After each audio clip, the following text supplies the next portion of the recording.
E aí, meu povo, estava com muita saudade de vocês e tenho certeza que vocês também sentiram a minha falta. Não! Uhum. Vamos ao que interessa então, né? Já falei diversas vezes para vocês e tenho certeza que já estão carecas de saber que os seres humanos sempre buscaram se comunicar uns com os outros. Tanto que o que divide a trajetória da humanidade em pré-história e história é a invenção da escrita. Mas sabemos que antes dessa invenção, nossos antepassados davam seus pulos para se comunicarem. Para atender essa necessidade, o ser humano utilizava diferentes linguagens. A linguagem visual, tipo linguagem de pinturas e linguagens de sinais, né? A linguagem escrita, a linguagem da música, a linguagem teatral e até mesmo a linguagem da dança.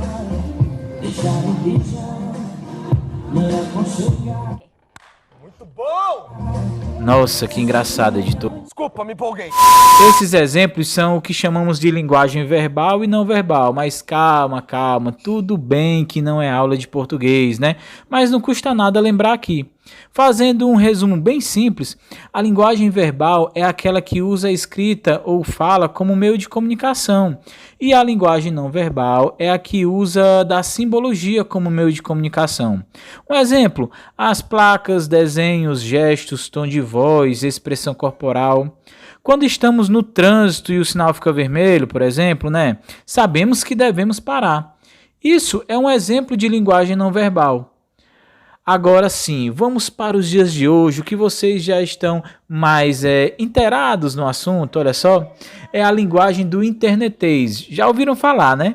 No presente, nos dias de hoje, muitos garotos e garotas da idade de vocês têm usado uma linguagem conhecida como internetês. Olha que nome interessante, que agiliza e dinamiza a comunicação entre as pessoas. Elas utilizam abreviaturas como VC em vez de você e ícones para expressar sentimentos como amei e amém. Se bem que dizem que esse sinal aqui não é de amém não, viu? São duas mãos se tocando aí, tipo um deu certo. Eu acho. Bem, pessoal, saindo do internetês, voltamos um pouquinho o tempo e vamos lá para a linguagem de pintura. As pinturas em paredes de cavernas estão entre as mais antigas manifestações culturais da humanidade. As misteriosas figuras de animais, touros, éguas, cavalos, bisões, sim, eu falei bisões, estão entre as pinturas mais conhecidas. E por serem pinturas feitas em rochas, são chamadas de pinturas rupestres. Olha esse nome, pessoal, gravem esse nome, pinturas rupestres. São essas pinturas em rochas. Os artistas da pré-história usavam cinzéis de madeira. Bem, cinzel era um instrumento manual usado para entalhar e esculpir. Também usavam carvão, terra e tintas vegetais. Muitas dessas pinturas eram feitas em locais de difícil acesso, como o teto das cavernas. Olha só, provavelmente seus autores as pintaram em posições desconfortáveis. E além disso, algumas pinturas foram feitas em locais de pouca luminosidade, à luz de tochas, com certeza. E a linguagem escrita, hein, tio Cássio? Bem, como eu já falei antes, a trajetória da humanidade ela é dividida em pré-história e história por conta da invenção da escrita. Durante muito tempo se acreditou que a escrita surgiu primeiramente na Mesopotâmia por volta de 3.500 anos antes de Cristo. No entanto, novos achados indicam que a escrita se desenvolveu ao mesmo tempo em diferentes partes do planeta. Ela pode ter sido inventada na Mesopotâmia, no Egito, na Índia ou até mesmo na China. O desenvolvimento da escrita pelos sumérios, que era um dos povos da Mesopotâmia, não ocorreu de uma hora para outra não, viu? Resultou de um longo processo, isso mesmo. Acredita-se que a necessidade de controlar os recebimentos e pagamentos e a circulação de produtos como trigo, animais e utensílios deu origem à escrita. Os sumérios escreviam em tabuinhas feitas de argila úmida, que depois eram colocadas ao sol para secar. Para escrever, usavam uma espécie de palito afiado de extremidade triangular, com a qual faziam sinais em forma de cunha. Por isso, essa escrita recebeu o nome de escrita cuneiforme. Bem, gente, cunha é uma peça de ferro ou madeira cortada em triângulo agudo.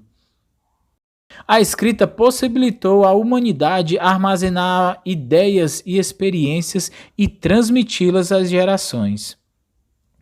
A escrita suméria, bem como a egípcia, utilizava pictogramas, que era um desenho simplificado e estilizado que representa objetos ou seres. Já a escrita chinesa utilizava ideogramas, que são símbolos que retratam uma ideia, um acontecimento.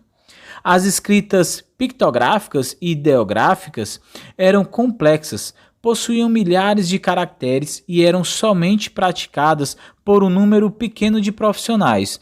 Bem, gente, vocês lembram que nós já estudamos sobre os fenícios, né? Bem, quando a gente fala de povos antigos, assim como falamos do comércio, a gente falou de mesopotâmicos, egípcios, sumérios, mas faltou aí alguém, não foi?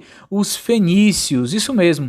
A necessidade de facilitar o comércio e agilizar a comunicação com outros povos levou os fenícios a desenvolverem um alfabeto.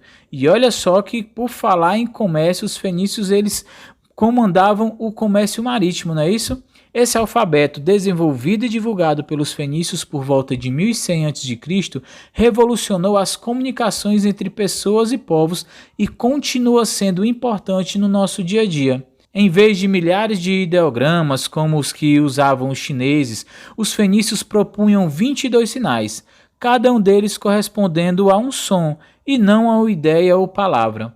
A escrita alfabética fenícia era, portanto, muito mais simples e praticada do que a mesopotâmica ou a chinesa. Assim, mais pessoas tiveram acesso à informação e ao conhecimento, antes reservados a umas poucas pessoas. As 22 letras do alfabeto fenício eram consoantes. Os gregos acrescentaram a elas as vogais. Assim, o alfabeto fenício serviu de base para o grego, que deu origem ao latino, no qual se baseia o alfabeto que usamos. Então é isso, pessoal. Espero que tenham gostado. Curtam o vídeo e, se não é inscrito no canal, se inscrevam e dêem aquela forcinha, tá bom?